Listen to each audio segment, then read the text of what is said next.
Please raise your right hand and repeat after me. I, Donald John Trump, do solemnly swear. I, Donald John Trump, do solemnly swear. That I will faithfully execute. That I will faithfully execute. The office of President of the United States. The office of President of the United States. We have been given a gift by God today to usher in a new dynasty. Now you get RFK Jr. Don't you want a president who's going to make America healthy again? You get Tulsi Gabbard. Putting our country in a continual state of war. You get Elon Musk and you get J.D. Vance. A hell of a way to start the next 4 years. The right-wing Avengers. We have an army of digital soldiers. Department of Defense under Donald Trump will achieve peace through strength. Shut down the FBI Hoover building on day one. A rescission of 78 Biden-era executive actions, executive orders, presidential memoranda, and others. The golden age of America has most definitely begun. Begin preparing the 30,000-person migrant facility at Guantanamo Bay. They're getting the dirtbags off these streets. There's one guy who can fix this shit, and it's Donald Trump. What's storm, Mr. President? You'll find out.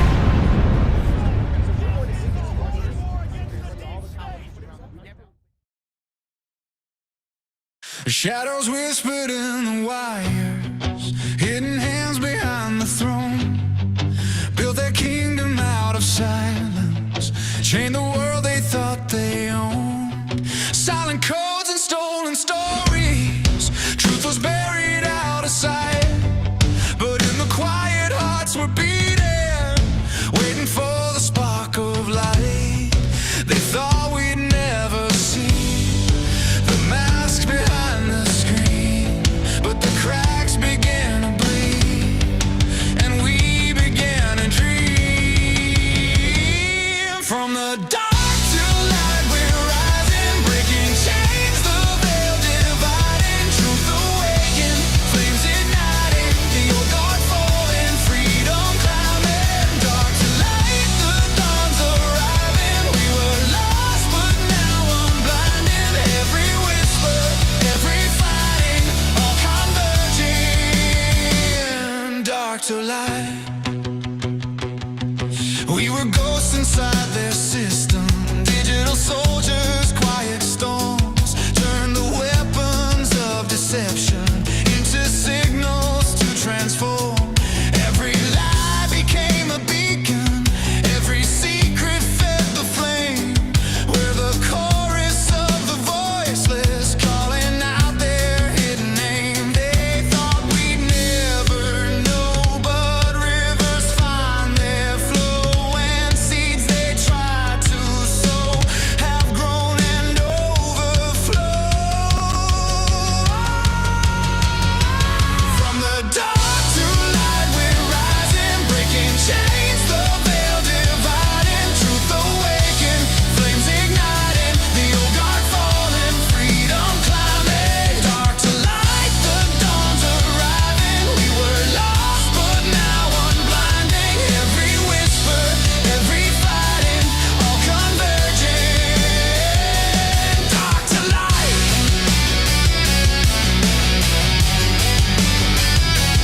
dark to light.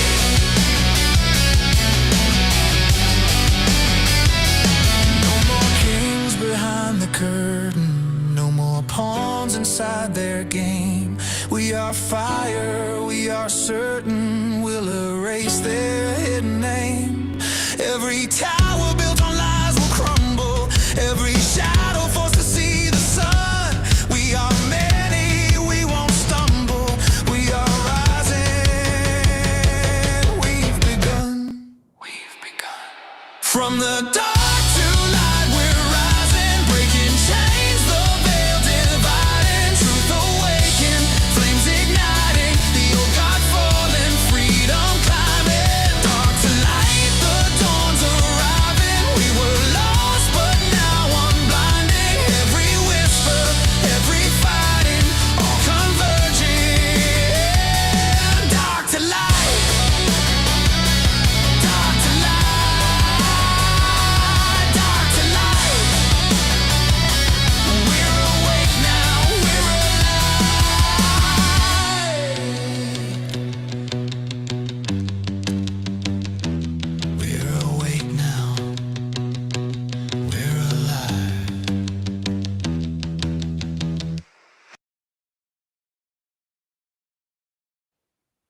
Good morning, good evening, good afternoon, wherever you're in the world. My name is Josh. Welcome to the Red Pill Project's Daily Dose, live with you Monday through Friday. I hope everybody is doing well out there. And if you are in anywhere in Middle America or North, buckle up. It's going to get cold. Tomorrow, it's supposed to be negative 21. And Friday, I think the high is negative 10 with wind chills going into the high upper negative 40s. Wow. I'm pretty sure that protesters are going to have a hard time dealing with that one. They're going to have to go inside, but welcome everybody, one and all, to the greatest show on earth. No, not this podcast, life. Watching it unfold in front of you, watching the whole geopolitical scenario unfold, what I call the grand conspiracy, what I call the unfolding conspiracy.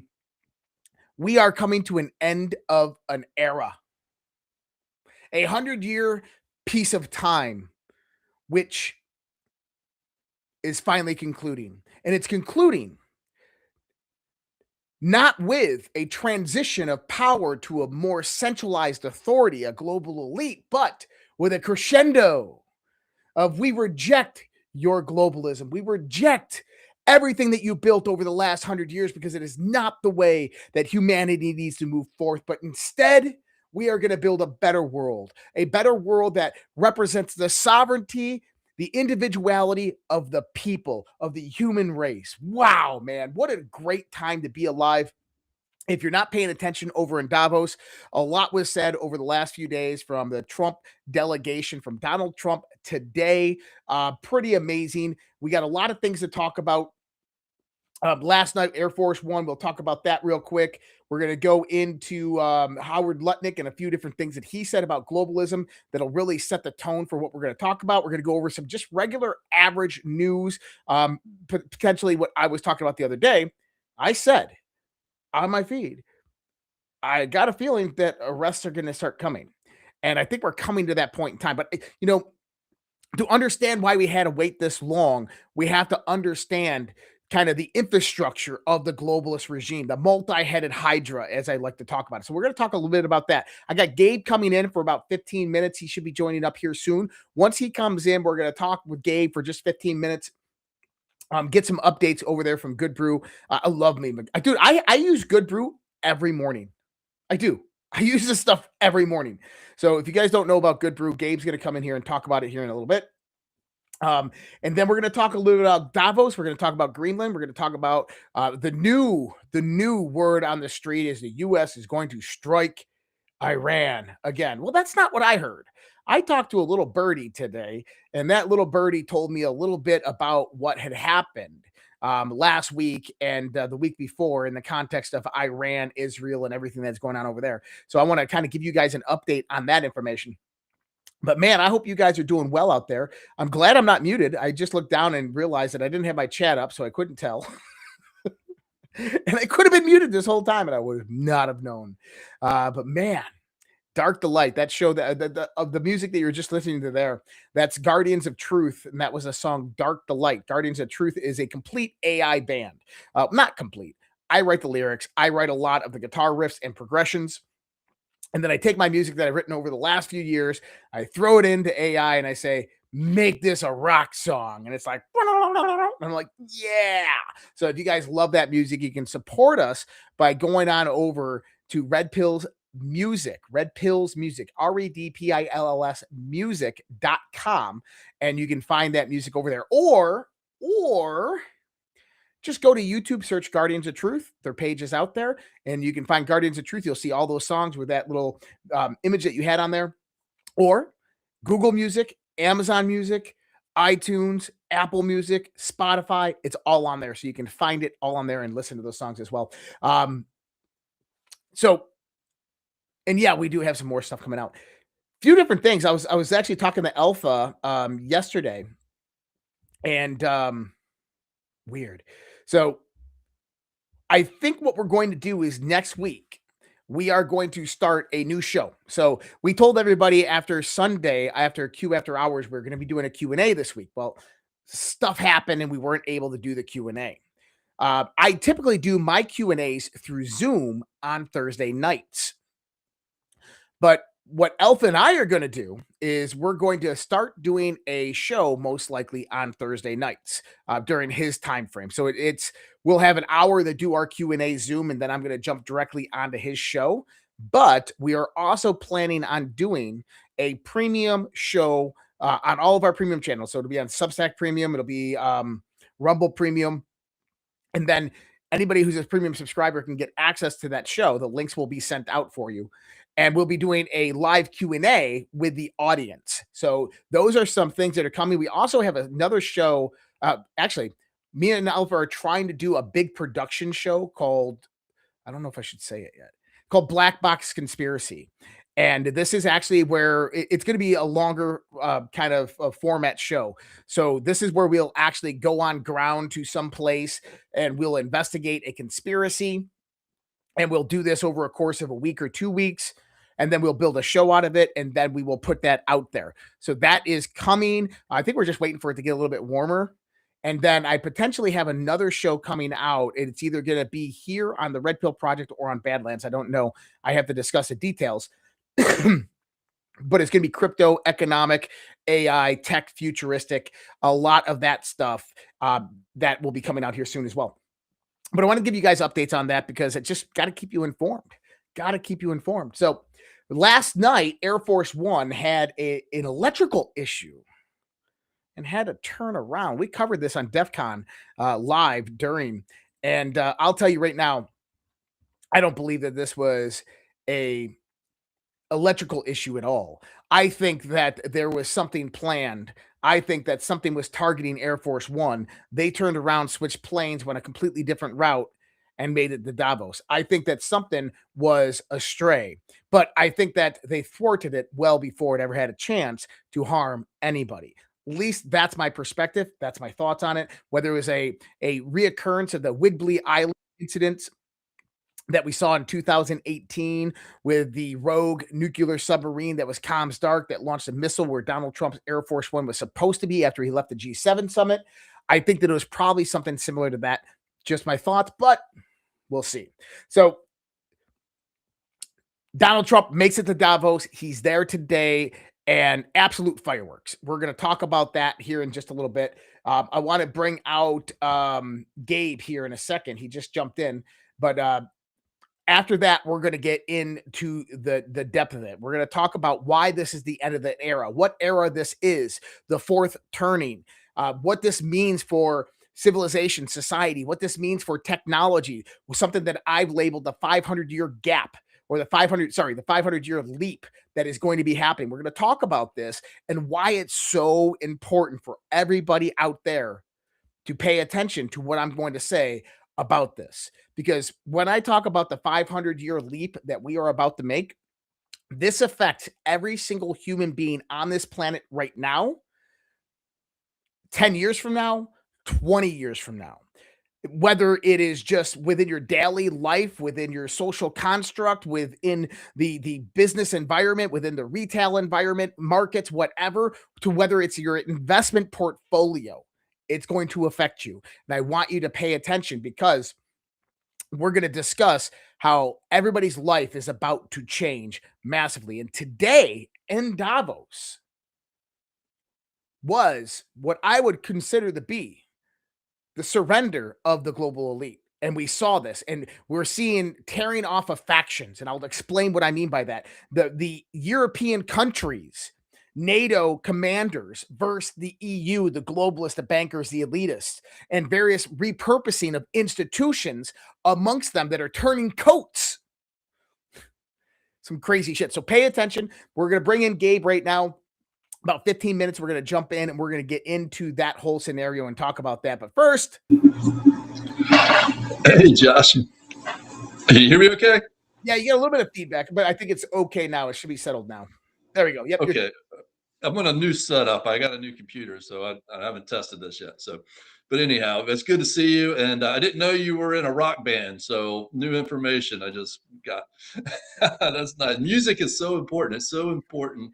And I think about that a lot, is that I think in history of humankind, for most of the time, everybody learns some amount of music. We're so influenced by music and how important it is to the brain and all of these different things. And then, all the modern technology kind of puts the music on the hands of a few people for the rest of us to enjoy, but we don't get all the benefits that it has for our brain and that sort of thing. And when you look at so many musicians who are kind of associated with some sort of mental illness, or so to speak, or whatever, is it that drives the creativity, or is it because it provides such a natural relief from whatever mental distress that they're under that keeps them wanting to play music all the time and drives them towards music? Because one of the things we know about music is that when you're playing music, you can't do anything else. Your brain doesn't have time to be worried about other things. It doesn't, because it uses so much of the brain. And anyhow, so I didn't know you were into that, but yeah, I've been playing guitar for 30 something years now. And it's one of those things that you always just go to when your stress levels are high or whatnot. But I've been a lyricist. I've written probably hundreds of songs in the last decade. And I usually just keep them in so I always have, for anybody out there who wonders about personal development or something like that, I always have a journal that sits right in my studio, right next to everything. And so a lot of the times, if I have like a lyric or something like that, I'll jot it down and I'll turn that later on into a song. Just good ideas, whatever it is, they flow. You always write that stuff down. And those lyrics, people are like, those were it. No, I wrote those freaking lyrics 4 years ago on the majority of those songs. So it's all part of this whole holistic part of health. It's everything. Music is part of spirituality. It's just like our gut health is, like exercises, like sleeping is. And we need to, remind ourselves that human beings have been dealing with a lot of things, either for our enjoyment or for just what human beings are supposed to be, or whether it's ways of dealing with specific issues that we have without medicine and modern medicine. And I'm always reading about the gut and the gut health. And obviously for anybody, a lot of people now are familiar with GOODBRU. So the biggest thing I need to say about the product itself right now is the New Year specials are still up. We'll take them down at the end of January. So they're up through Josh's show, and we're doing another one of your friends' shows on this weekend. And so they're up for these shows. So if you want to take advantage of those New Year's specials, the 2 largest for $99.99, or the 3 mediums, I can't remember exactly, 70 some, or the 2 mediums, they're on the homepage. So, and you can use the Repill discount code, REDPILL, at discount for 10% on top of those specials. So they're up there right now, or you can go GOODBRU, spelled BRU.com/Repill. So they're up right now. You can still take advantage of those. And obviously we get lots of reorders from all of the Repill followers. I was speaking to one on the phone today. He put his order in through the phone for the second time. He was telling me how good of a guy Josh is and how much he enjoys listening to the program. I get my neighbor listen to my show. Like when we used to have this show on audio podcast. Long story, what happened like that. I still have the platform. Everything's still up there. But there's a reason why I don't post on there anymore. I probably will here soon, but I'm waiting for a few things to happen. Let's just say it's legal. Okay. But my neighbor used to listen to the show on there. And he actually is like, dude, I'm using that GOODBRU stuff. He goes, that stuff is phenomenal. That's awesome to hear. We love hearing these testimonials and such a high reorder rate, and it helping so many people, and people running out or thinking, "How I got to get mine? How long is it going to take to get here?" and all those kinds of things. So it's really wonderful to hear all of these. But talking about this holistic health, I'm always reading about gut health, and I always think it's fun to drop some of these tidbits on people. But it's a couple of things that might be interesting, I think, to your specific line of thinking is the connection between vaccines and like say autism and other medical issues. Here's something that's really interesting. So we have these different they're classifying, this is still research that's ongoing, but they're classifying people by their what they call their like there are different types of microbiomes, like macro level microbiomes. They call it like enterotype, entero relating to the gut and the digestive system. So they have these different enterotypes and different specific certain microbes, probiotics that exist, more people have than others, do certain things. They have all sorts of things, all sorts of metabolites. And some people have the ones that do this, and some that have the ones that do this. But one of them is the breaking down of acetaminophen. So you know that acetaminophen has been related to autism, right? But we also know that vaccines affect the microbiome. We also know that children, if you, in theory, infant wouldn't need to have any specific blood type for a blood transfusion. It's because even though we produce certain proteins that sit on top of the red blood cells, that means that you got to get an A type. If you had A blood, you need A, or O is universal, or whatever it is. That's trained by the gut microbiome. The immune system is trained by the gut microbiome for lots of things. In other words, that's how we build up our immune system. And when they take, say, mice that have sterile microbiomes, they have all this weird stuff that goes on. Certain organs don't develop all the way, etc. But a child, an infant, doesn't even have the autoimmune function yet to attack certain different types of red blood cells. You can give them any kind of blood.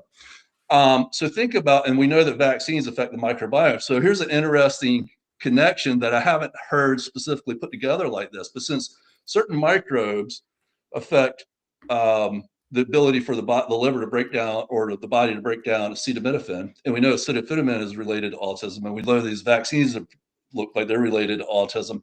Well, think about this connection.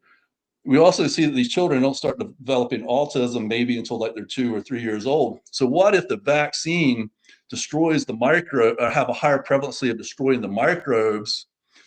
Either you have a child that doesn't have the microbiome to break down acetaminophen, or the mother doesn't have the microbiome to break down acetaminophen, or you get a vaccine which now kills the microbes before they're able to form in the gut that would break down acetaminophen. And then kid gets the shots, and then what do? They give them Tylenol or something right then and there because of the pain, but now they don't have the microbes, or they haven't even developed them, even whether they have the vaccine or not, developed them in time to be able to break down the acetaminophen. So maybe there's this connection between our enterotype, our gut microbiome, and also why Tylenol is impacting autism and the relationship between vaccines. So that's something I've just been reading. I was just thinking.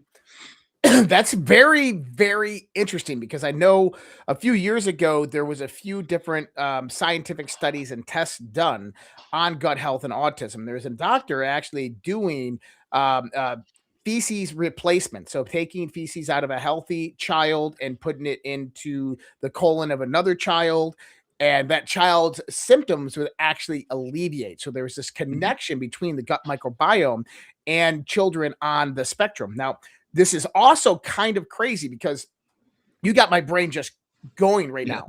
Number one is, I knew that blood type wasn't actually defined at the point of birth, that it actually comes later on after the gut microbiome forms. I never realized that it was a gut microbiome that actually gave you your blood type.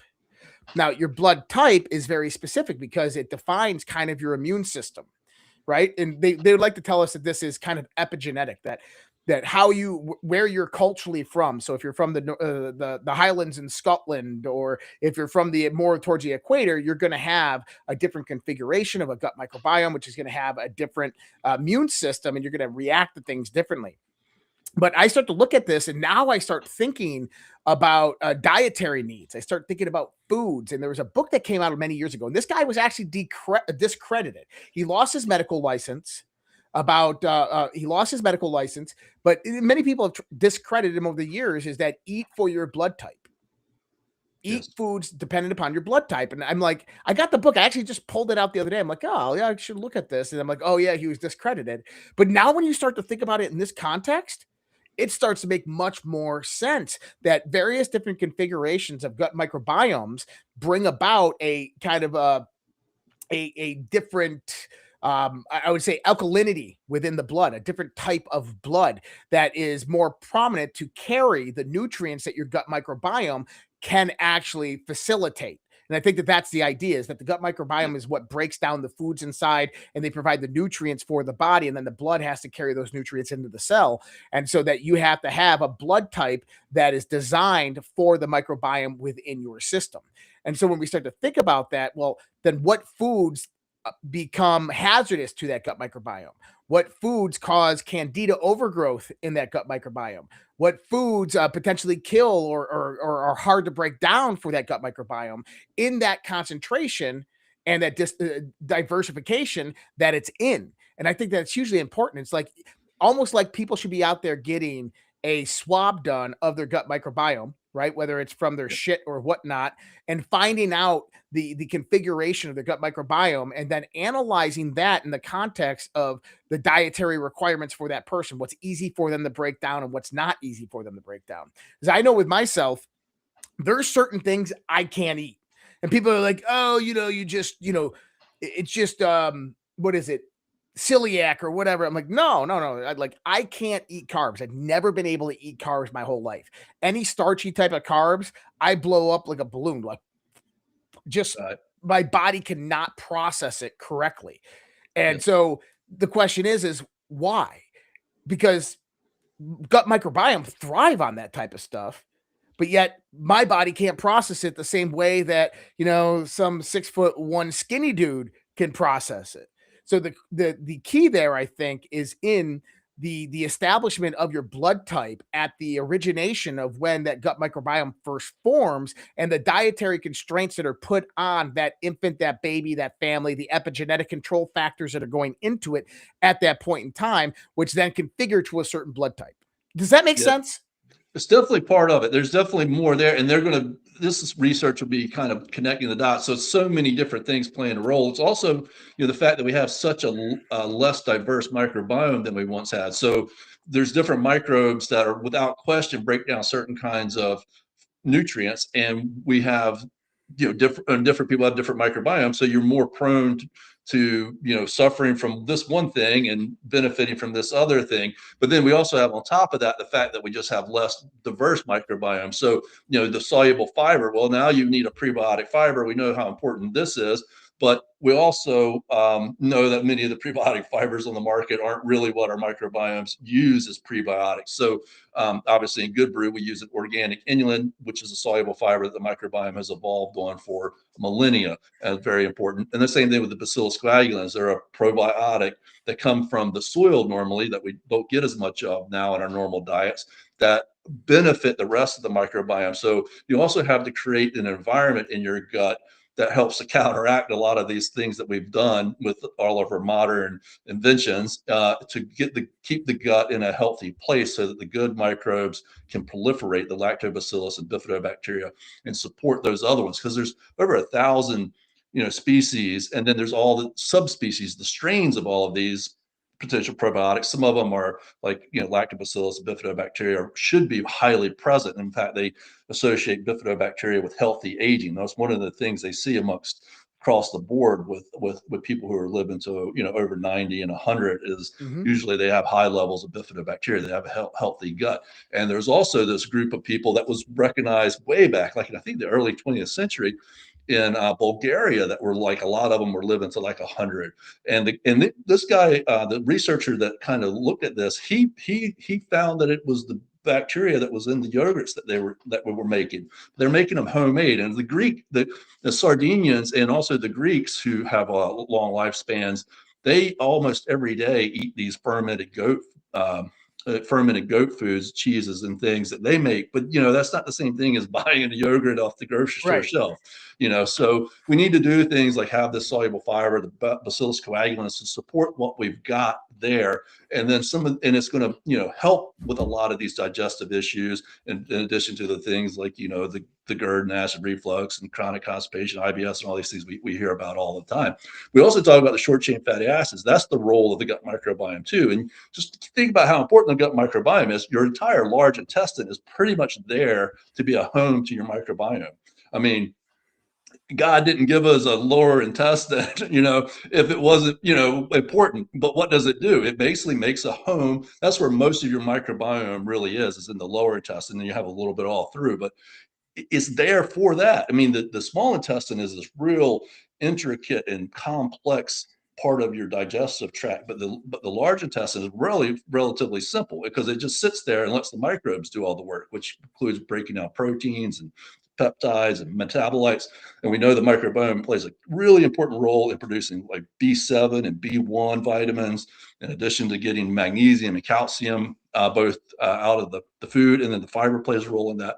We talk about these short chain fatty acids. I was just looking at another study where butyrate, which is produced by the microbiome, is highly, we've talked about this before, it's kind of been known how important a healthy gut and short chain fatty acids are to a healthy colon, preventing colon cancer and that sort of thing. But there was a good study that came out that just showed how important butyrate is to helping to suppress almost all cancer throughout the body. So your gut microbiome is playing a very important role in your immune system's ability to fight off cancer as well. So this thing with the children and the vaccines and the acetaminophen and the gut microbiome, healthy aging, the cancer. I mean, it just, we keep tying. And there's other stuff I'm reading all the time. There's so much that I'm reading. It's so interesting. And, we could talk about many other things, but the key factor is, key point about our product is GOODBRU is really not there to try and, because everybody has a different microbiome. It's not there to try and say, fix your microbiome specifically with this specific combination of things, because we know exactly, nobody really knows that, it's there. It does do specific things. It's got over 25 clinical research studies behind it. But we also know that soluble fiber, organic soluble fiber that you can take in a scoop form rather than, trying to take a pill, which doesn't hold enough fiber to really do anything. You can adjust it to your own liking, to what works for you. And everybody kind of adjusts and finds what works for them. You start small, and then you combine that with Bacillus coagulans, which is a spore-forming probiotic. It survives at stomach acid. It's 25 clinical studies behind it, like 40 or 50 published papers on this specific strain. Remember, the species itself has hundreds of papers behind it on Bacillus coagulans as a species. And then this specific strain that we use in GOODBRU has these very specific studies to help immune function and digestive health and protein utilization, et cetera. So when you get those, and you can adjust it to how you like it, and you can use it in your coffee, or because it's spore forming probiotic, it's not affected by the heat or the stomach acid. It germinates in the lower intestine, where it really helps to support everything else. It doesn't affect the flavor of your coffee. You won't even notice that it's there. And so, we have a product that really helps to support the gut overall. And, so many good testimonials about very specific things too. Oh yeah, like we said, like acid reflux and that sort of thing. So, well, so Gabe, I appreciate coming on and talk to us about this. For everybody out there, the New Year's special is still going on. You can get 2 larges for $99.99, as well as 2 mediums plus 1 free, 3 mediums for $74.99.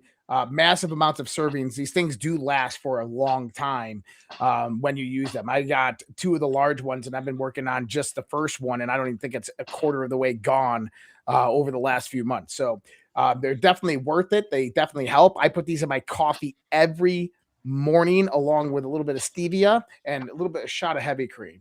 But make sure you just mix it up when you're putting it in there. But awesome product, Gabe. I appreciate it. Thank you for coming on and informing us, because you got my mind just spinning right now. Yeah. I got tons of notes. So people are wondering like what I'm doing when I'm down here. I'm taking notes. Like I'm like, I got to research this. I got to look into this. I want to follow this. So I love when you come on, because you make me think, man. I appreciate you. For everybody out there, go to goodbrew.com/redpill and use that code redpill at checkout for an extra 10% off. So absolutely. Gabe, appreciate you, man. We'll see you here in a few weeks, and we'll talk soon. And everybody go out there and visit Gabe over at GOODBRU. Take care, man. Take care. Thank you. Yep. All right, there you have it.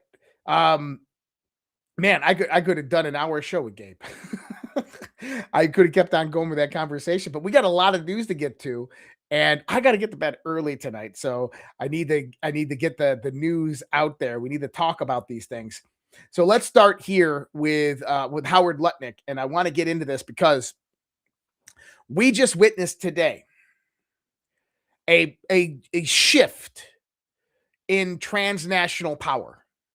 I mean, there's really no other way to do this, to kind of explain this, other than we just watched today a shift in transnational power. The Trump administration, the Trump delegation went in the Davos into the belly of the beast of globalists and said, globalism is dead. Nobody wants globalism anymore. It's dead. We don't care what you say. You're not getting it. We're the most powerful, strongest nation on the planet. We're going to do what we want. And guess what? You no longer have our support because you only exist because we allowed you to. Listen to this. Okay. We are in Davos at the World Economic Forum. And the Trump administration and myself, we are here to make a very clear point. Globalization has failed the West and the United States of America. It's a failed policy. It is what the WEF has stood for, which is export, offshore, far shore, find the cheapest labor in the world, and the world is a better place for it. The fact is, it has left America behind. It has left the American workers behind.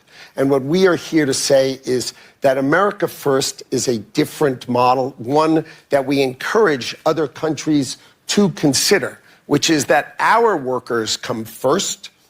We can have policies that impact our workers. Sovereignty is your borders. You're entitled to have borders. You shouldn't offshore your medicine. You shouldn't offshore your semiconductors. You shouldn't offshore your entire industrial base and have it be hollowed out beneath you. You should not be dependent for that which is fundamental to your sovereignty on any other nation. And if you're going to be dependent on someone, it darn well better be your best allies. Okay? And so that is a different way of thinking. It is completely different than the WEF. I viewed the WEF as not a flagpole in the middle, but in fact, they are the flag. Whichever way the wind blew, so it blew. You should have solar, you should have wind. Why are you going to do solar and wind? Why would Europe agree to be net zero in 2030 when they don't make a battery? They don't make a battery. So if they go 2030, they are deciding to be subservient to China, who makes the batteries. He just did that in front of a room full of globalists. Globalism is dead. And that's what our conversation is going to be about tonight. We're going to get into this just after we cover a few different things about the news, some indications that things are coming. And Howard Lutnick, you know, we get a lot of pushback from people like Scott Bessent, who worked for George Soros, Howard Lutnick, who derives from Wall Street. You know, why Larry Fink is now a spokesperson for the Trump administration, specifically in Davos there. I mean, he introduced Trump today. And there's a reason for this. And you have to understand the ideas of captured institutions. You have to understand the ideas that the cult, the globalist center, the old guard that controlled the situation, that if you wanted to be somebody in the world, if you wanted to be a large institution in the world, a financial institution, you know, someone who does economic policy or political policy or works with governments or NGOs, you had to be in that cool kids club. You had to do their work. You had to push out their agendas, their ideology, and their policy. Today, when we start to look at people like Scott Bessent and Howard Lutnick or even BlackRock, and I know I'm not sticking up for BlackRock here. Trust me, I'm not sticking up for BlackRock here. But I'm going to make a point of why Trump is sticking up for BlackRock. And I understand why. I don't agree with it, but I understand why. And the reason being, it's really simple to understand. Because you need them. And they are turning coat. They are simply following the money and the power. And they are abandoning that liberal New World Order that was orchestrated 100 years ago under what we know of as the rules-based international order, right? And right there, Jerry said it right. Fink runs the WEF. He does. He is basically running the World Economic Forum right now. And guess what? He is aligning with the Trump administration globally. Whether he's coming out fully and stating it or not, he's aligning with the Trump administration globally. And there's a reason for that. And there's people that aren't. People like Bill Gates, who's not happy with what's happening. But they're forced into it. We're going to talk about all of this. And I know people are like, did he just say BlackRock's a good guy? No, I didn't say BlackRock's a good guy. I said BlackRock is following money and power. I said the globalists are following money and power. That the people that were intermediaries, the ones that were not part of the ideological cult, but instead pawns of it, or being utilized, or built their fortunes and base off of it. They are turning coats. What that tells you is that the old guard has been defeated, that globalism is dead, that they are moving away from the liberal New World Order, from the commie-fascist New World Order that was going to be imposed in Western society over the course of the next few years, that the 16-year plan was bringing about. It's over. It's dead. And today marked the triumph of multipolar frameworks, individualized and national sovereignty over globalism. So really interesting there. We're going to talk about this more. I know I keep on saying that, but I keep on going off in these tangents. So John Solomon today, we'll get into this one. John Solomon today. This is some good info right here, because we know John if you want to follow the pen, I don't follow Catherine Herridge too much anymore, but if I follow in the pen, I'm following John Solomon. You want to find out what's going to happen next, what's going to be coming out, listen to what John Solomon has to say, and listen to what he says right here. I think this could have indictments or arrests as early as this month, based on my reporting, is they're looking at who is funding these protests, who is obstructing ICE, who are the funders, the orchestrators, the facilitators of these riots and these efforts to impede lawful enforcement. I think that could be the first sign of indictments, that we could see arrests and indictments as early as the end of this month, based on the activity I'm seeing in the field. I think this could... Okay. So really important there.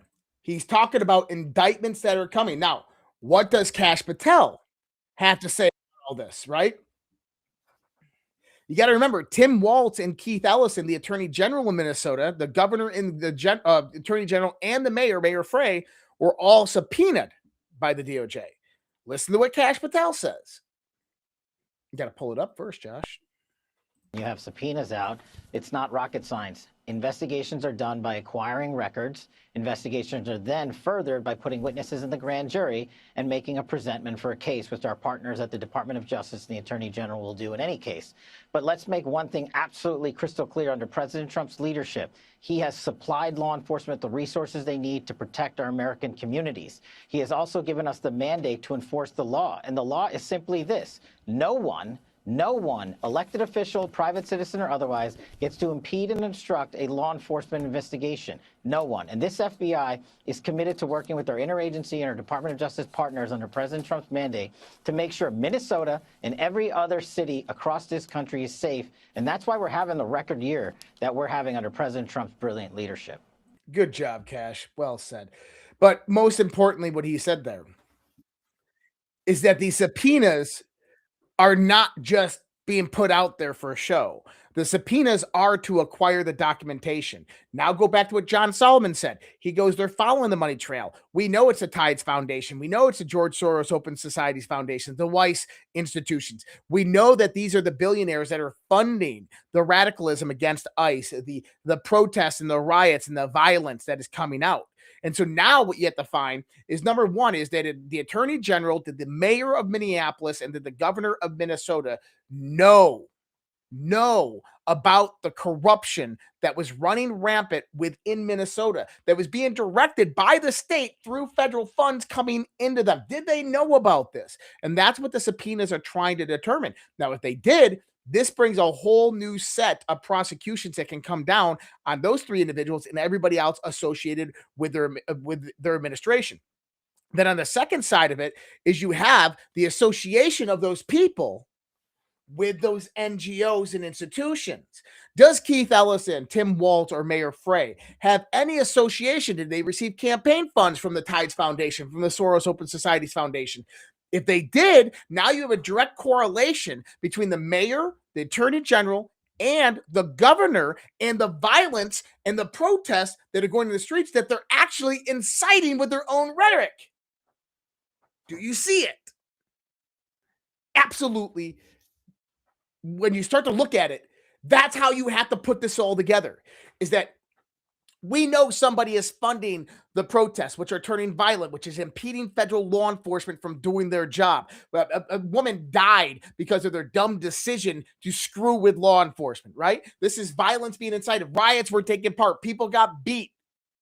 Massive amounts, billions of dollars are being spent to contain this, the impedance of federal law enforcement. So you have that on one side. That's being funded by NGOs and other types of nonprofit institutions. Those, we know who they are. George Soros Open Society Foundation, Tide Foundation, so forth, right?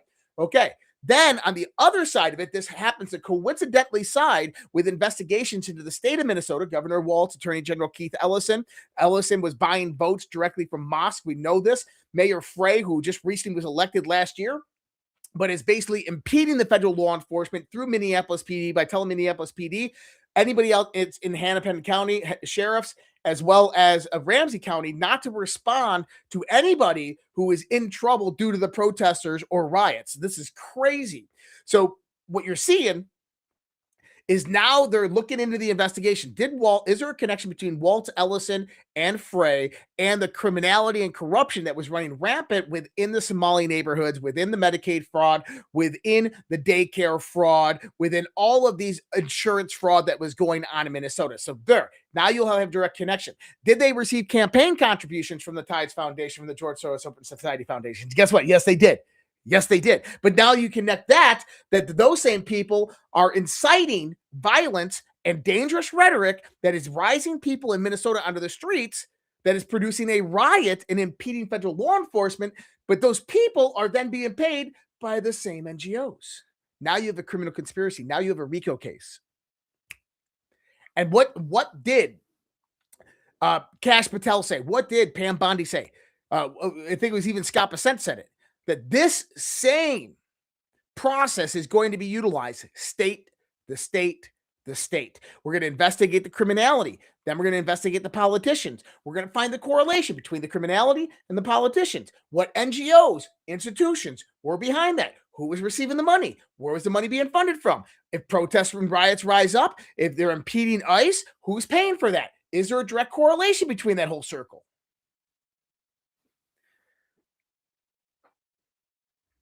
Damn right. So I don't mind waiting a little bit longer if that's what we're going to see. And, Trump today, in some of his opening statements at the World Economic Forum, he gave a little hint out there. This is something that we've been talking about, that we put out there over the last few months, more specifically the last week, when I said that, hey, we have the grand jury that has formed in Fort Pierce, Florida. Watch the name Jason Rendon-Quinones, who is the U.S. attorney in the Southern District of Florida. You have Judge Cannon, who's overseeing the grand jury. And what does Trump have to say about all this? Thousands of miles away, separated by a giant ocean. It's a war that should have never started, and it wouldn't have started if the 2020 U.S. presidential election weren't rigged. It was a rigged election. Everybody now knows that. They found out. People will soon be prosecuted for what they did. It's probably breaking news, but it should be. It was a rigged election. It's probably breaking news, but it should be. People are going to be prosecuted. In other words, arrests are coming. He's been assured arrests are coming. And damn right. I believe that the strategy of the Trump administration right now is actually very, very clear. Number one is, let's just look at the national level. Let's put the global framework to the side right now. Globalism, all of that stuff, the EU, the London bankers. We talked a lot about that yesterday. We're going to talk about that more here in just a little while. But before we get into that, let's look at Trump's strategy on the globalists and the deep state. Now, number one, you're hearing a lot of people out there saying we have to have accountability. We have to have accountability. Arrest needs to come. And I understand the pressure that we need to keep consistent pressure on Pam Bondi. I don't like her. On Kash Patel. But guess what? If they don't like it, I don't give a shit, because that's our duty. That's our job as American citizens, specifically when we have someone we elected in office. We have to maintain that level of integrity to stand up and say, hey, we want to see accountability until accountability happens. Absolutely 100%. Now, am I going to jump ship and go, oh my God, no arrest in 1 year, I'm out of here, Donald Trump lied to us? No, that's the fucking black pillars. But I want you to understand that Trump has a strategy. Everything is on Donald Trump's timing. And if you start to look at it, yes, this is about holding the deep staters accountable for treason, sedition, for undermining the U.S. Constitution, for trying to take down the United States of America, for attacking Donald Trump, FISA-gate, Russia, SAP programs being stolen, 2020 election being stolen, the 2018 midterms, even trying to attempt to steal the 2024 election, okay? Absolutely. But there's something bigger here, because you can treat the symptoms. You can treat the symptoms by going out there and holding these people responsible and arresting them. But if the illness itself is left intact, it's going to continue to fester.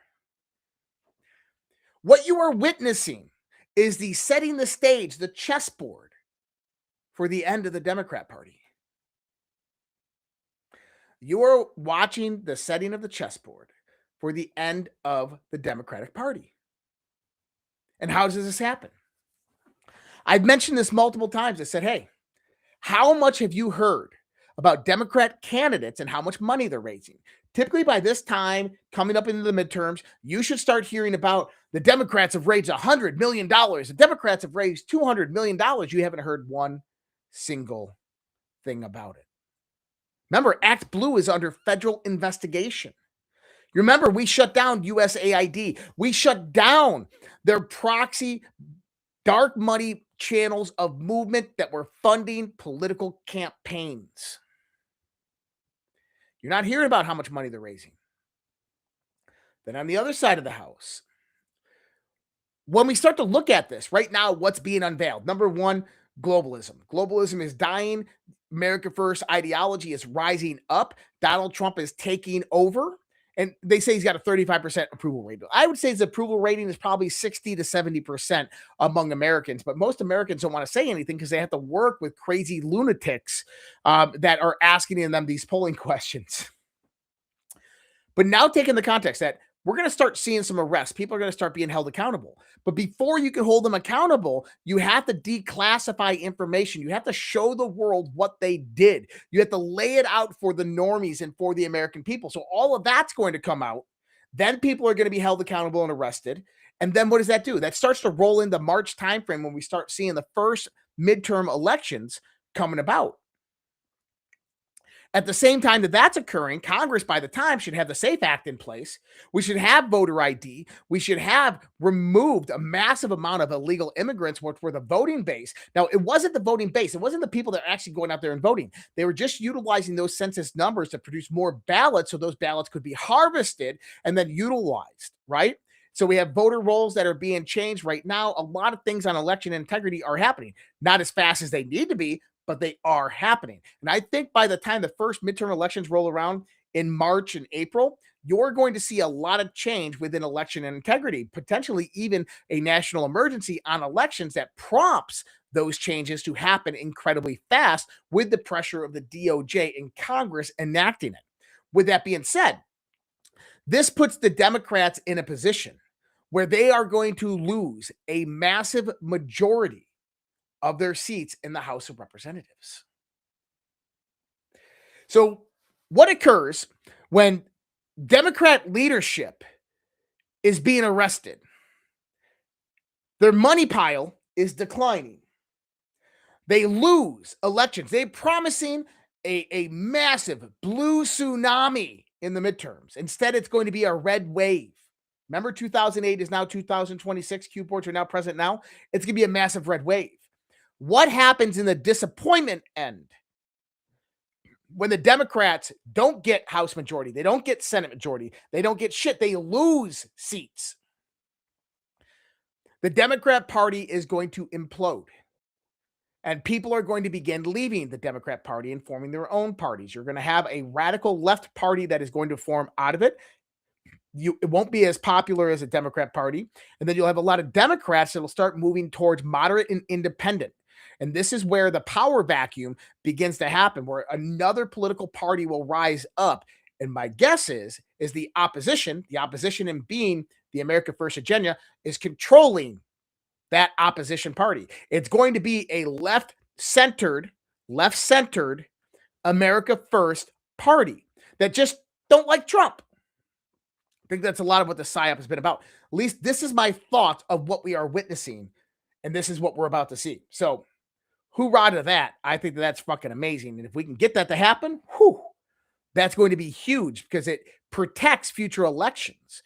When you start to minimize the threat by removing the threat actors who are in power and control, now you completely change the landscape of warfare.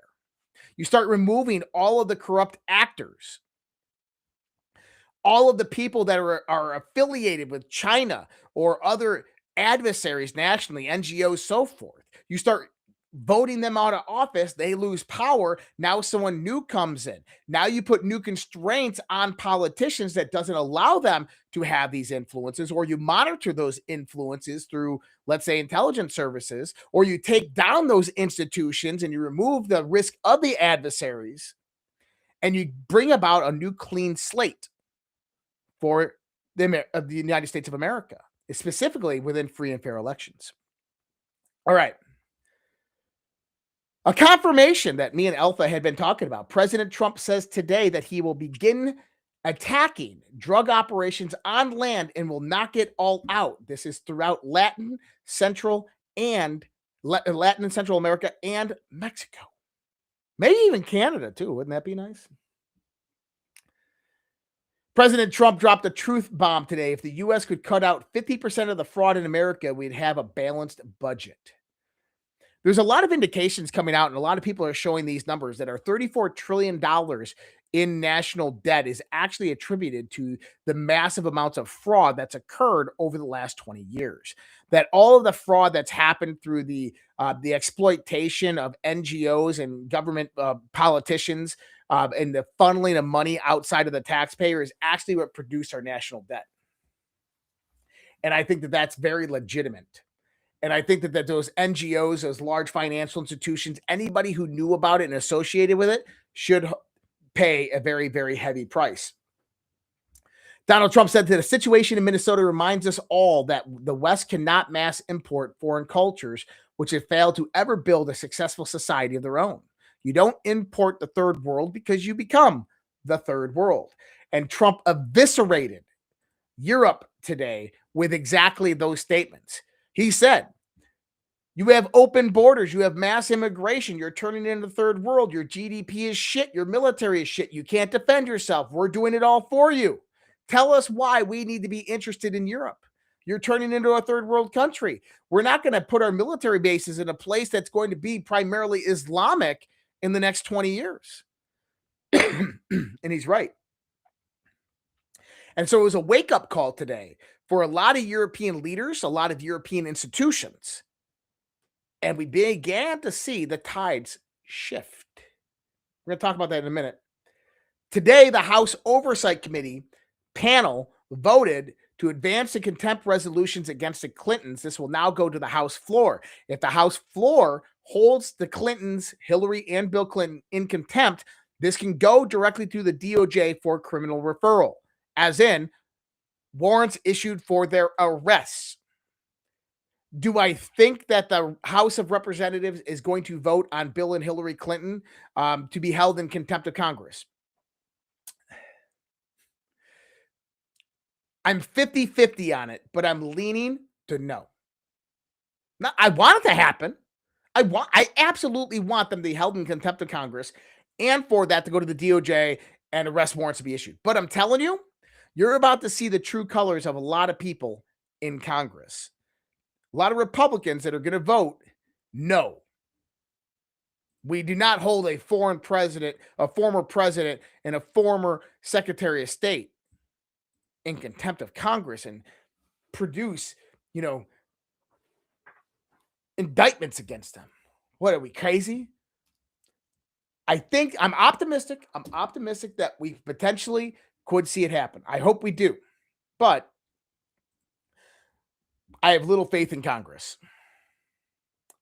So, Mario Nawfal today said the Trump prepares for war with Iran. Former Army Colonel Daniel Davis is sounding the alarm. A major U.S. attack on Iran is virtually certain and no one's paying attention. A few weeks ago, everybody was waiting for airstrikes and the headlines moved on, but behind the scenes, troops, tanks, warplanes, and even Delta Force have been moving into the region.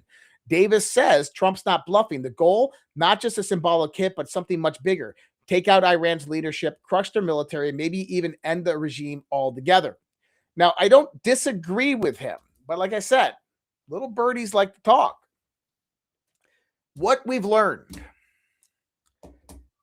is the reason why the strikes were called off a week or a week and a half ago. Number one is Israel came out and said, oh, we just weren't prepared for it, so we told Trump to call them off. That's not what happened.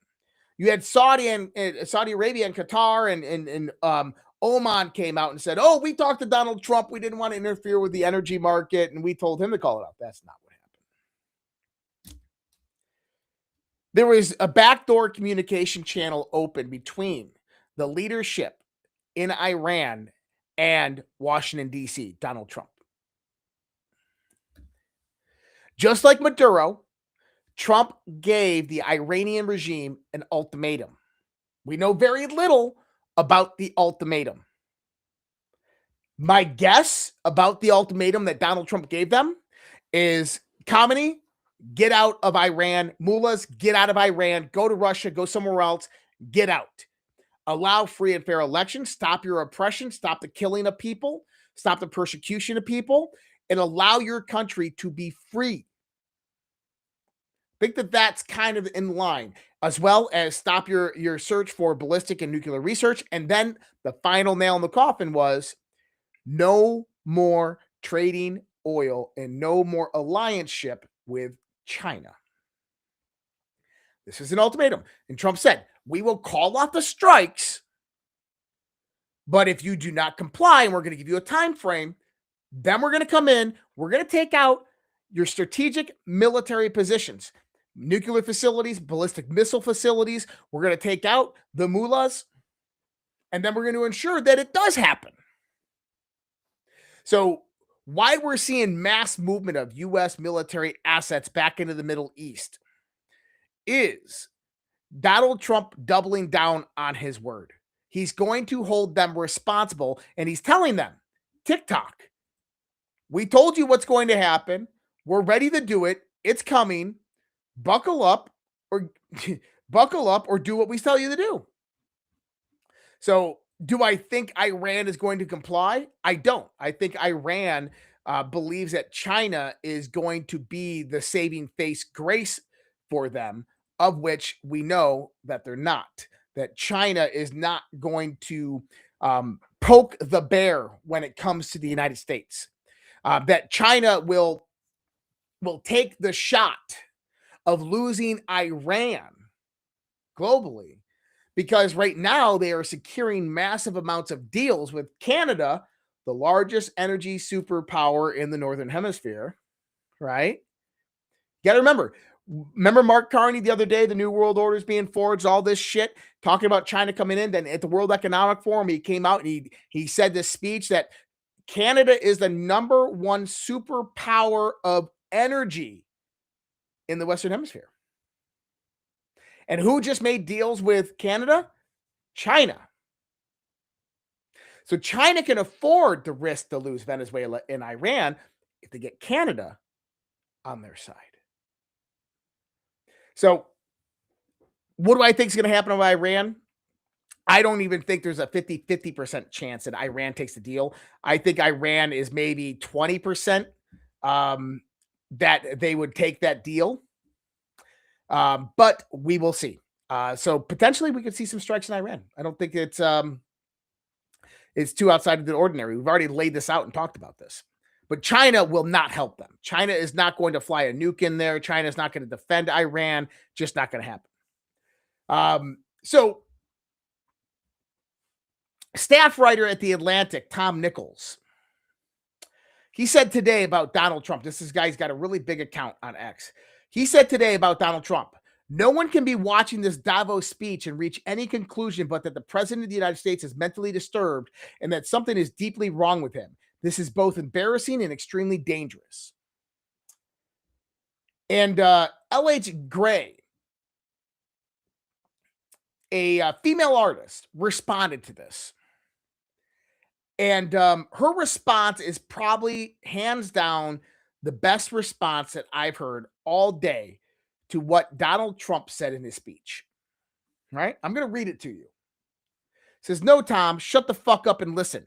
Tom, the man walked into that gilded snake pit at Davos and eviscerated the entire globalist cabal with a cold, unflinching precision of a predator who's done toying with prey. On their stage, under their lights, broadcast on their networks, forced every last one of them, those smug, self-appointed overlords, to sit in silence while he carved the rotten empire to the bone. He didn't scream. He didn't need to. His voice was low, steady, absolute, every sentence a kill shot. He exposed the climate hoax for the multi-trillion-dollar wealth transfer it is. He named the open borders agenda as a deliberate dilution of sovereign nations. He called out the currency wars, the offshoring scams, the engineered collapse of Western industry, all of it orchestrated by the same parasites who lecture the rest of the world about sustainability while burning jet fuel to fly their private fleets into Switzerland for a week of mutual back-patting and champagne. This wasn't anger. This was execution. They pursed in their tailored hypocrisy, cashmere sweaters, bespoke suits, faces frozen in that practiced mask of enlightened concern, while the president of the United States looked them dead in the eye and ended the charade, politely, ruthlessly. He informed them in plain language that the days of America bankrolling their utopian delusions, their population replacement schemes, their digital surveillance grid, their endless wars for democracy, all of it funded by the American taxpayer, are finished, done, over. He put the entire Davos class, the unelected technocrats, the hedge fund vampires, the NGO grifters, the media courtesans, on explicit notice. Your reign of unchallenged arrogance is terminated. We see every tentacle of your operation. We know exactly what you are, a parasitic elite that has feasted on the productive class for decades while selling the corpse back to us as progress. What you diagnose as mental disturbance is what unfiltered strength looks like to cowards who spent their lives groveling before power. What you label as embarrassing is the sound of a sovereign people finally refusing to kneel. What you find dangerous is the sight of your entire worldview collapsing in real time, live on global television, delivered by a man who cannot be bought, bullied, or bribed. He didn't just address that room. He spoke past them, directly to the hundreds of millions who've been looted, lectured, and lied to by these people, to every factory worker whose job was shipped overseas, to every parent watching their child's school being turned into an indoctrination camp, to every citizen tired of watching their borders erased while billionaires build moats around their own compounds. That audience of predators just witnessed the beginning of their obsolescence. They felt it, the shift in the air, the sudden realization that the problem racket they've run for 50 years has a new sheriff, and he's not asking nicely anymore. They know what's coming. They felt the ground move under their feet, and they're terrified. So go ahead, Tom. Keep clutching your pearls. Keep diagnosing from your safe, sanitized distance. The rest of us recognize the sound of history correcting itself. The reckoning is coming. Whew. She nailed it. She absolutely nailed exactly what Donald Trump's speech was today. It was a call for the globalists to surrender because it's game, set, match. It's checkmate. They've lost. It's over. Globalism is dead. Next year in Davos, it's going to be a different story. It's going to be a different conversation. It's not going to be about the Green New Deal or new energy infrastructure through alternative energy, wind farms, and solar panels. It's not going to be about carbon tax credits or the indoctrination of our education centers, which you heard today in Davos. Next year, that's going to be declined massively, less and less. And what are the indications do we get of this? European Central Bank President Christine Lagarde walked out of the World Economic Forum dinner after U.S. Commerce Secretary Howard Lutnick delivered a speech sharply critical of Europe and Lagarde, European central banks. But it wasn't necessarily of Europe. You got to understand, Europe is a group of nations that forms a country. The European Union is a representation of a government body of that entire continent that represents certain nations. Although not all nations are in the European Union, what the European Union does affects all of those nations. And that European Union is directly integrated with the global financial institutions that operate out of London.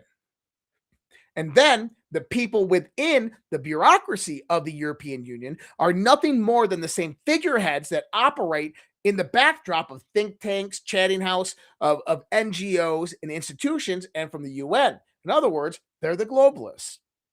They are the ones that have been pressing the ball in Europe, progressing it forward, but collapsing it down, opening the borders, removing themselves through massive amounts of deals that would benefit European people. But instead, they're doing it for an ideology because they know that that ideology has an end result. And that end result is the centralization of money and power.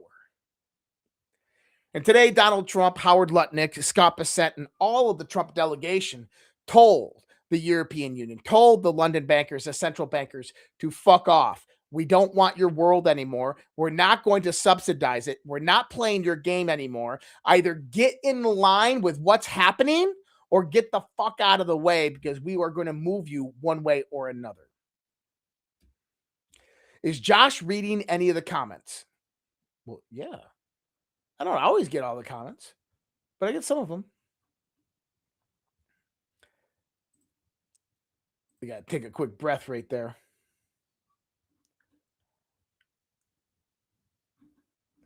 Maria Teresa, 1776. Just because. Thank you, Maria Teresa. $10 Rumble rant.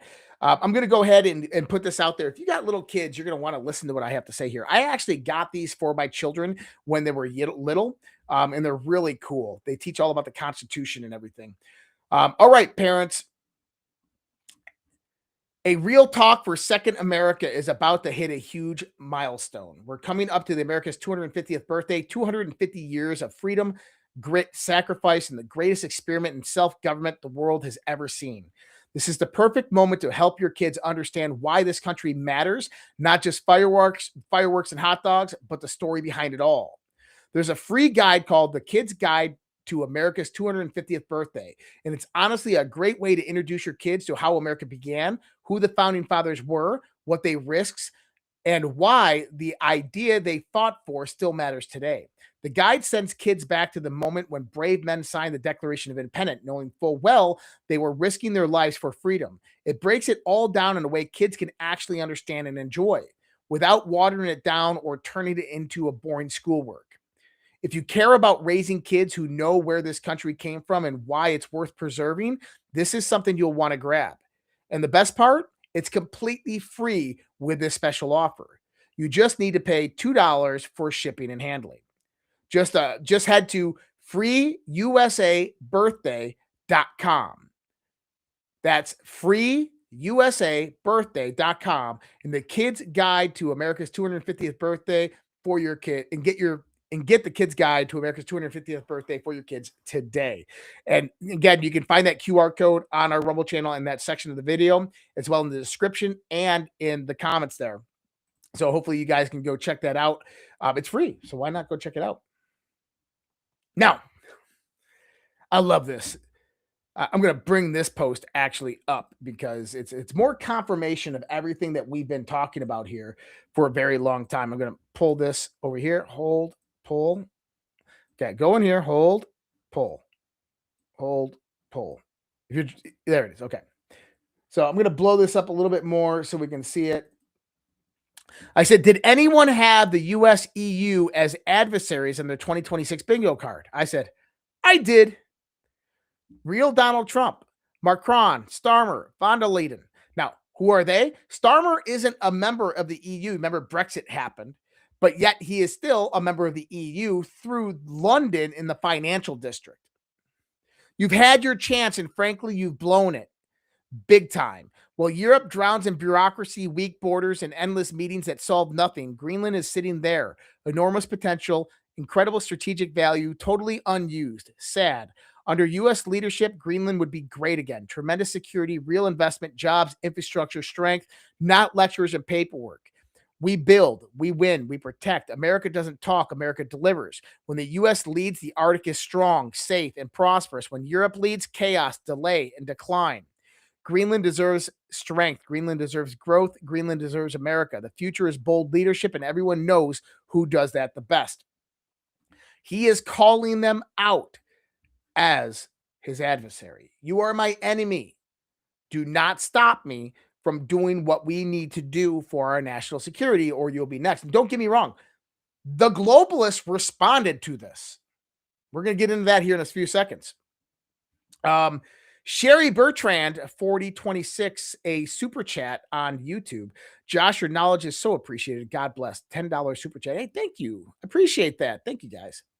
We're still building up our YouTube audience. Remember, one time when I first started podcasting, I had over 180,000 subscribers on my YouTube channel, and that got deleted real fast. That was like my first Q Patriot stuff.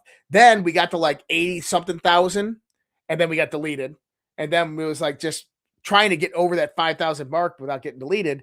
And now we're over at 7,000. So it looks like we're building back up. I'm excited about this. Hopefully we can build at this progress because we're massively growing on YouTube. So if you're on YouTube, throw this out there, get it out there to the world. Donald Trump, we have weapons of warfare I can't even talk about. I said we'll talk about this tonight. Why it's important. Let's listen to this.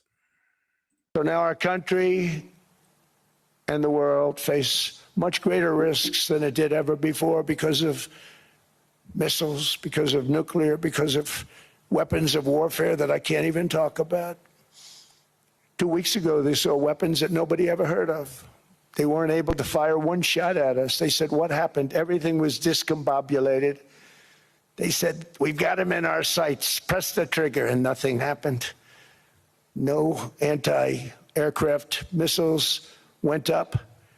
There was one that went up about 30 feet and crashed down right next to the people that sent it. They said, what the hell is going on?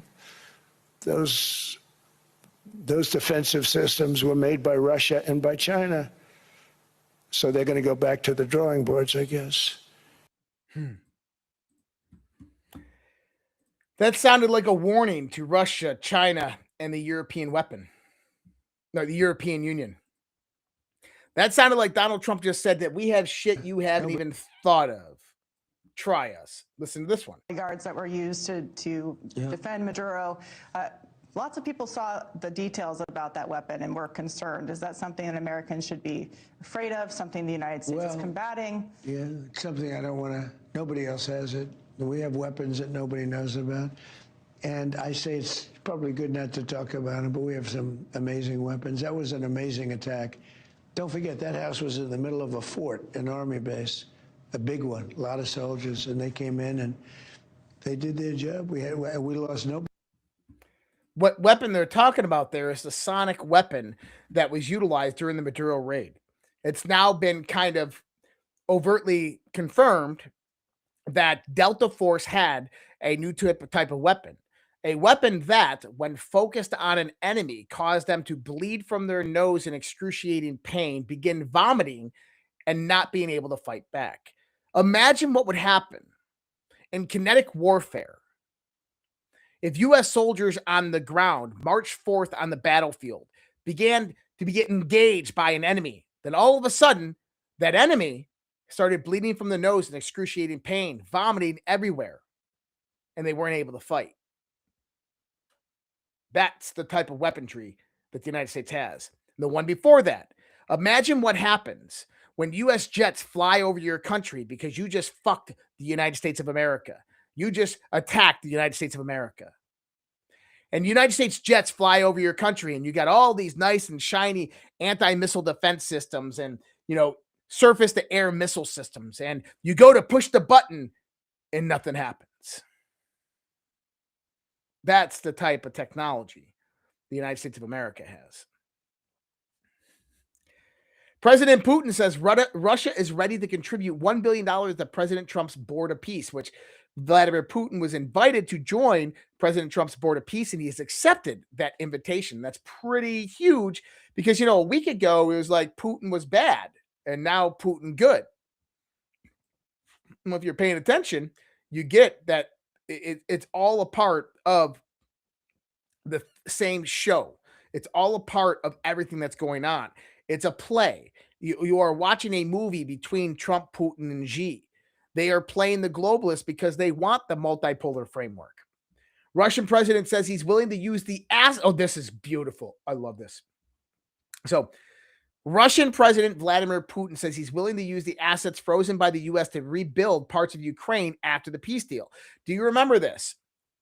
Euroclear, through the EU, seized over $320 billion worth of Russian treasury assets. This came about because of the implications of the sanctions the United States put on Russia at the beginning of the Ukraine conflict. 2 months ago, I wrote a post that went viral all throughout Europe about this. Specifically, that the European Union was going to vote on to utilize those funds seized from Russia for the war effort in Ukraine. You got to remember, up to that date, the European Union or Europe is giving $1 billion a month to Zelensky in Ukraine to fight Russia. Well, a few of the nations in the European Union disagreed with this, Hungary being one of them. And they came back and said, no, we can't use that money. It's not your money. You can't do that. Well, what did they do? The European Union went out there in a closed door session. They changed the rules. They changed their own law without any vote of member nations. And they said, well, we're going to do it. Boom, did it. A day later is when the Trump administration came out and they said, hey, we're going to utilize the Russian seized funds. We're going to put it part of the peace deal to rebuild Ukraine after. And this is when the European Union started to shit their pants. The reason why they went against the European Union rules and changed them so that they could seize that money and use it for the war effort is because they've leveraged that money, the $320 billion, they leveraged it through Euroclear and London banks. They borrowed billions, hundreds of billions against it, future profits from that money. In other words, that money's already spoken for by the large financial institutions. It's distributed across the world, and the interest is what they're collecting and paying into Ukraine. So when Trump comes out and says, hey, we need that money, we're going to go give it to Ukraine to rebuild, and Putin's like, I love this deal. This is great. Let's use that Russian money to build Ukraine. What this does is it reduces the level of legitimacy of the European Union. It shows other countries that they shouldn't use European monetary systems, European money systems, and banking systems because they'll seize your money anytime they disagree with you or they don't like you, and they'll change the rules to ensure that they can. Hence why I'm saying you're watching the end of globalism right in front of us. Now, Putin also chimed in on Greenland. He says, regarding Greenland, well, this doesn't concern us at all. What happens with Greenland? But we do have experience in resolving similar issues with the United States in the 19th century. I believe in 1867, as we know, Russia sold Alaska and the United States bought it from us. If my memory serves me correctly, that area of Alaska is around 1.717. Yeah, I love this. I love this. This is Putin. Okay, you ready for it? I didn't see this before. I just caught this now. Look what Putin says here. He says, if my memory serves correctly, that area of Alaska is around 1.717 million square kilometers. Put that number together. 1717 square kilometers, perhaps a bit more. And the United States bought Alaska from us for $7.2 million US. At today's prices, taking inflation into account over the last decades, that amount to about $158 million. The area of Greenland is somewhat larger, around 2.1 square million miles, so perhaps a bit more. That's a difference of roughly 450,000 square miles. So if you compare with the cost of the United States purchase of Alaska, then the price of Greenland would be somewhere around $200 to $250 million. And that's Putin making a funny, but that's also Putin being serious. And he says, we're not worried what happens to Russian nuclear submarines going through the Arctic if Trump gets Greenland. Why?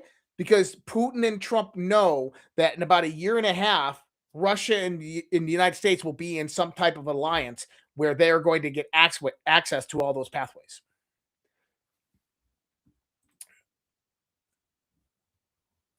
Finland's President Alexander Stubb says Europe can defend itself unequivocally without the Americans.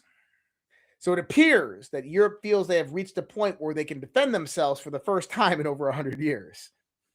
Love it. Trump called out Mark Carney.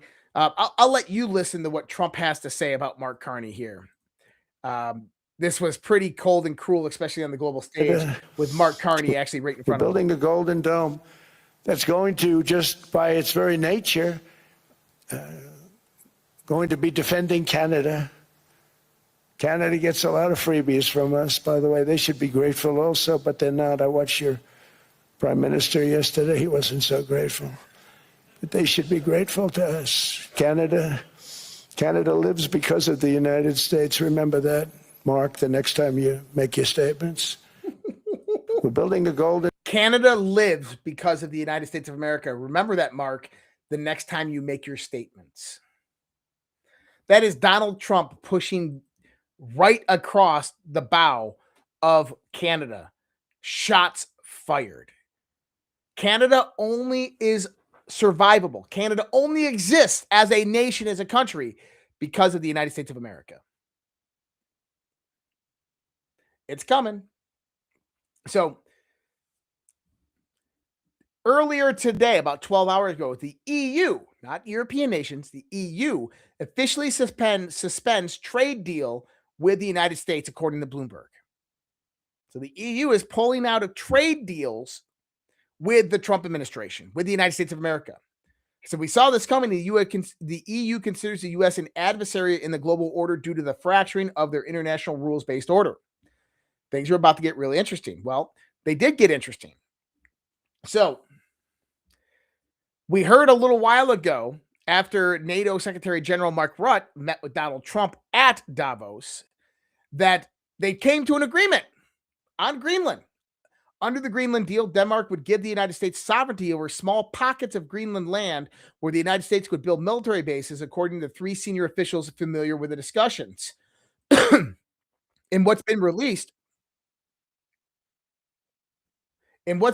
so far, what we know is it involves small pockets of land, U.S. is involved in Greenland's mineral rights. The duration of the deal is indefinite time frame, designed to block Russian influence in Greenland. The U.S. Golden Dome system will be involved, opens the doors to U.S.-backed infrastructure investment. Trump is looking to secure land, minerals, and defense in one deal. Now, this is only the Arctic, or this is not only Greenland, but it's the whole Arctic coastline.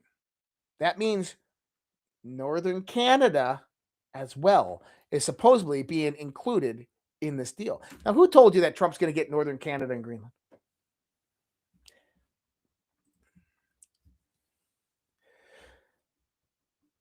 This is a good minute and a half from Donald Trump. Well worth the watch. Let's listen to this.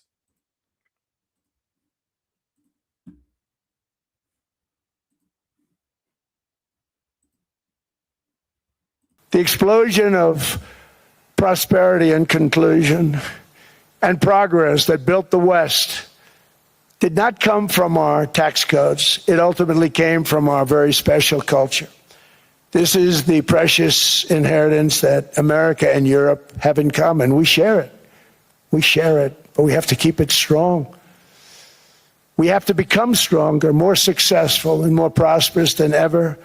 We have to defend that culture and rediscover the spirit that lifted the West from the depths of the Dark Ages to the pinnacle of human achievement.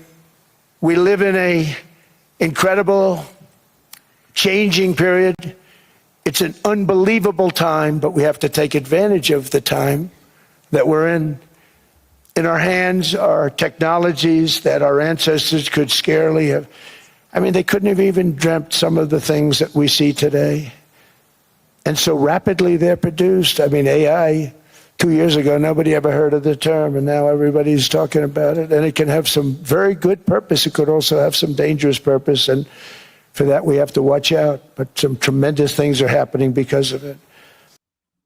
All right. I love this quote from him. What he says, we have to defend that culture and rediscover the spirit that lifted the West from the depths of the Dark Ages to the pinnacle of human achievement. What have I been saying on this show about the 500-year leap? We missed 500 years of technological development in the Dark Ages. We're about to make a 500-year leap. Did you hear what Trump said? We have to defend the culture and rediscover the spirit that lifted the West from the depths of the Dark Ages to the pinnacle of human achievement. I just find it really interesting. News is reporting Ghislaine Maxwell will testify before the U.S. Congress in the Epstein probe. That's huge. Eric Trump, big banks block after-hours wire transfers that earn interest in billions over the weekend. Why can't you send a wire transfer past 5 o'clock on a Friday afternoon?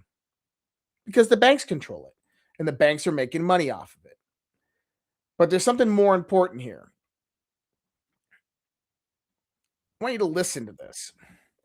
Because Donald Trump talked about AI. We talked about AI. We talked about what's happening. I'm going to talk about the 500-year leap. But first, I want to give you a little info on this, right? Donald Trump's crypto agenda. Listen to this real quick. A good compromise is everyone leaves a little bit unhappy, right? But I think what's going to happen is that after market structure passes, the banks are going to get fully into the crypto industry. So we're not going to have a separate. A good compromise is everyone leaves a little bit unhappy, right? But I think what's going to happen is that after market structure passes, the banks are going to get fully into the crypto industry. So we're not going to have a separate. The banks are going to get fully into the crypto industry. What that means is that the banks are not into the crypto industry. Right now in cryptocurrency, it's still the wild, wild west. The regulation and policy still hasn't been fully implemented. What that means for you is there's a massive amount of opportunity. We're moving into what I call the 500-year leap. And I'm writing an article on this for my X post. And the reason I'm doing that is because I think that everybody needs to understand truly what is happening right now in the world and the significance of the level of technology. See, I have this gift of listening to very, very smart people talk about artificial intelligence, artificial superintelligence, Elon Musk, these types, and then kind of listen between the lines of what they're saying. It's things they can't say, but they're hinting towards. With the Trump administration over the last year, we've seen what I call trickle-down disclosure. Certain indications that technology is far more advanced than we actually know. And that with the advent of artificial superintelligence, which we're working towards now, this is the reason we're going out there with the supply chain. We're securing all of these locations. We're bringing that supply chain in here. We secured over $20 trillion worth of investment capital over the next 10 years to flow into the United States of America. Donald Trump's making the United States a crypto mining capital of the world. Bitcoin is going to be an asset that Donald Trump says he will write a check in Bitcoin to pay off the national debt in a few years. If you can understand that and begin to see that, you're seeing the investment possibility, but you're also seeing the changing framework of the world around us. They have the Genesis mission. The Genesis mission is 30,000 scientists that the government is going out there and recruiting. These aren't Chinese scientists. They're American scientists who are the experts in their field. What they're doing is they're taking an artificial intelligence. They're opening the artificial intelligence up into the government patent system, into all of the national laboratories, into all the research centers. It's pulling all of that information in. Then it's taking those top scientists and saying, do something with it. Innovate, discover, solve math, solve physics. And that's going to happen really fast with artificial superintelligence. And then from there, it goes out to commercial application. $20 trillion of investment capital begins to produce and innovate on a global scale. So we begin to see that the world begins to change really, really, really fast. And here's the idea that you need to understand, because it goes back to what we were talking about. This is the 500-year leap. I'm telling you, we're going to technologically advance 500 years in probably a short-term 20-year time frame. I shit you not. Now, I hope I'm right, and I think I'm right, and from everything I've seen and heard, I know we're right, but we'll see what happens. But we're going to take a 500-year leap. So if we take that 500-year leap, what does that do? It opens up space, the solar system, Mars. You're talking about an extra planetary civilization. Now go back to what I said about how globalism is dead. Donald Trump eviscerated the globalists today. They went into Davos and said, you guys are worthless. You're done. Remember, I was talking about Larry Fink and BlackRock. Why is Donald Trump coordinating with Larry Fink? Why does he have Larry Fink going into Ukraine and going into all these other deals? Why does he have Ryder potentially being one of the top picks for the Federal Reserve chairman, coming directly from BlackRock? Why does he have, Bissett and Lutnick? These are turncoats. These are people that were once getting money and power out of just serving in the industries that they love to serve in, that were going out there and understanding the kind of ideological shift that was happening in the world that was being manipulated at the time by the liberal New World Order, by a very, very small group of very, very powerful elites in the world that created the international rules-based order, that created the NGOs, the institutions, the think tanks that ruled and controlled over governments. And then they had a board, a policy that directed down into them, and they tried to formulate that into a larger infrastructure. The North American Union, the European Union was the only one that started. And from there, they started to dictate out to the rest of the world how the world was going to run. And this is carbon credits. This is, surveillance systems. This is the commie-fascist worldview, to where an unelected group of bureaucrats begin to control and rule and dominate the world through the control of the resources, of which is the control of the people, and through the control of the food supply and water wars, right? So we go into that. And so when you're in the banking world, you're at BlackRock or you're at these companies, and you're just an institution in the intermediary, in the mid-level, you have to abide by that, or you're not going to get power. You're not going to gain any revenue. You're not going to ever make it. So the idea here is that Trump is not seeking to destroy the globalist infrastructure, the global infrastructure. He is making deals to control it and make it his own through a new transnational ideology. He's taking captured institutions and he's converting them. We saw this first after Butler, Pennsylvania, when the big tech bros in the Silicon Valley turned to Donald Trump and they said, hey, we're at your whim. What do you want us to do? You had Wall Street turn to Donald Trump and say, hey, you're going to win. What do you want us to do? Now you're seeing it with the globalists. Hey, what do you want to do? Today, NATO Secretary General Mark Rutte came out and said, we're going to make a deal with Greenland. He didn't even talk to Denmark. He didn't care to talk to Denmark. He says, we'll get the deal done. Why? Because he understands power projection. He understands that the globalist world order is fucking dead. That the European Union, the global elite that are making deals with China, Mark Carney, all those guys, it's done. It's over. Trump won. It's checkmate. And now European nations are turning coat. European institutions, financial centers are turning coat towards Donald Trump because they see that that's where the money and the power is flowing. And that's huge for Donald Trump, because now we're going to get a new ideological center derived for the progression of humanity for the next 100 years.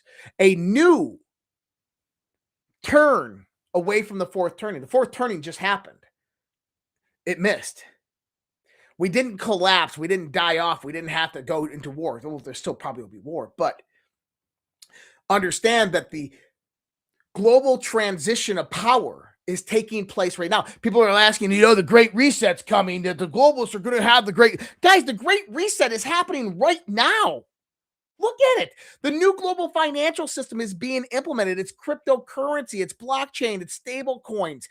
It's utilizing them based upon real world assets that have intrinsic value, gold, silver, rare earth minerals and metals, production. You have institutional production. You have resources in the ground that brings a backing in a sovereign wealth fund that provides an intrinsic value for digital currencies that are then traded and exchanged 24/7. Then you become part of the liquidity pool and not just banks, that you can have the upper edge on the markets, that you're now included within the system. And if you take advantage of it and understand it, you can become prosperous and wealthy. This is the next 100 years of humanity until the next global order begins to shift and transition. It's set. We're already en route. It's game, set, match. Now it's just going through the motions, is going through the accountability, going and destroying the Democrat Party and getting rid of them, and then taking care of the power vacuum, removing rogue actors, making the arrests happen, completely dismantling the globalist institutions and the globalist framework that was predatory, that fed on this. This is the NGOs. This is Soros Open Society Foundation. This is the Tides Fund. This is the billionaire Weiss from Switzerland who funded a lot of this liberal radicalism. The next year is going to be incredible. So pay attention to all that, guys. We are on course for some crazy shit over the course of the next few years. I'm excited about the Trump administration and what's happening right now. I want to go ahead and read this last ad right here for 1775 Coffee. I love these guys. Still haven't tried 1775 Coffee yet? Now's your shot. The 1775 starter kit just dropped, only 1,000 units. You're getting the bold dark roast that hits hard, the smooth medium roast, and the Vitality mushroom coffee for clean energy and laser focused, no crash. All single origin, small batch, toxin free, and mold free. Plus, you're also getting a gold spoon clip because freedom isn't scooped with plastic. A frother strong enough to stir up your coffee and your mother-in-law's opinions, and a black 1775 tumbler. $170 worth of coffee and gear, yours for $99. This is for the ones who are watching 1775 blow up on Rumble, wondering if it's actually worth it. Spoiler, it is. Go to 1775coffee.com/studio and grab your starter kit before they're gone. Bold beans, clean fuel, and a morning routine that stands for something just like Rumble does. All right. And that's, if you guys are interested in that, you can go to Rumble on my page and watch this video, and all the links will be in the description and the chat function. Just real quick, GOODBRU, if you guys want that link again for GOODBRU, it is up here. It's also on the scroll bar, goodbrew.com/redpill. Go check them out. And then that's kind of all I got for you tonight. Man, what a great show, man. We went a long time. I didn't expect to go that long, but I'm glad we did. We had a lot to talk about. We had a shorter show last night, and then I went directly into DEF CON. So tomorrow is Thursday. We have a live Q&A tomorrow, Thursday night. We'll talk with the Q&A crowd on Zoom about kind of a 1 hour Q&A that's coming up. After the change when I bring about the new show. Will only be an hour, so we'll have to make sure that the Daily Dose finishes in time to get that full hour of that Q&A in. But then also I'll keep you guys updated on the new shows that are coming about. So much love, respect. God bless. Take care. Have a great night. I will see you guys tomorrow. Take care, guys. Good night.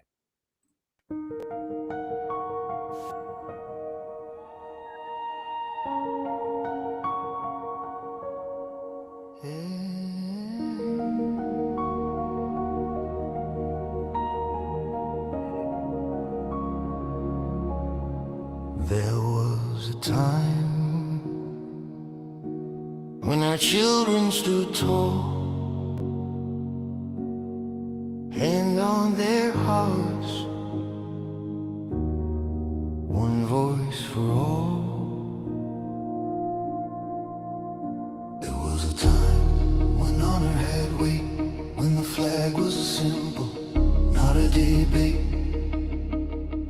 There was a time when our history was known, with pride in the rules that made us our own. There was a time, respect for the brave, for those who bled, for the lives they gave. Now the homeland burns to silent war. Truth is twisted, we can't ignore. Voice still calls, we the people will not fall. There was a time, but the time isn't near. The great awakening is here. Dark to light, veil under, patriots rise. We are one, land of the free, home of the brave.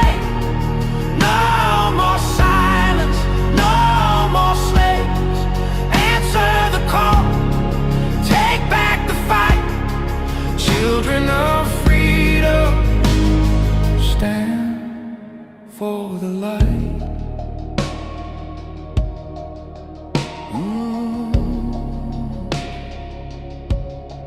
There was a time when truth was clear, when the media served, not ruled by fear. There was a time when leaders stood fast, guarding the people, defending the past.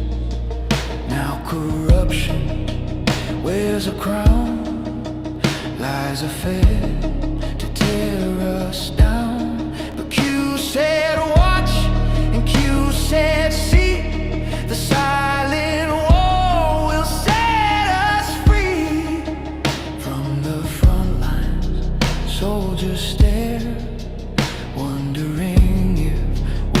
still there. Their blood, their hope, their sacrifice will not be sold for a life's prize. There was a time, but the time isn't near. The great awakening is here. Dark to light, the veil undone. Patriots rise, we are one. Land of the free, home of the brave. No more silence, no more slaves. Answer the call, take back the fight. Children of freedom, stand for the light. Freedom is never more than one generation away from extinction. It must be fought for, protected, and handed on. Or we will spend our sunset years telling our children what it was once like in the United States where men were free. There was a time, time is near. The great awakening is here. Dark to light, veil undone. Patriots rise, we are one. Land of the free, home of the brave. No more silence, no more slaves. Answer the call, take back the fight.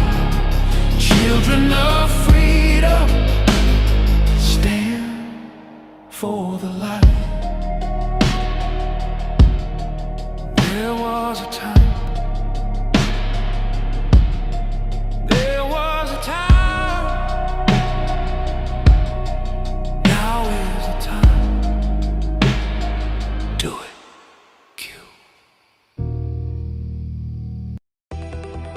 I don't have to tell you things are bad.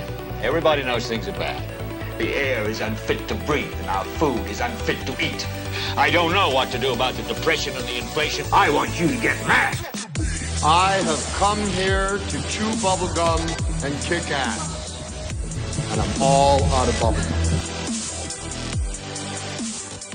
People should not be afraid of their governments. Governments should be afraid of their people.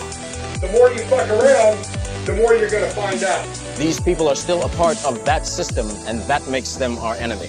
We accept the reality of the world with which we're presented. It's as simple as that. I want you to get up right now and go to the window, open it, and stick your head out and yell, I'm as mad as hell, and I'm not going to take this anymore!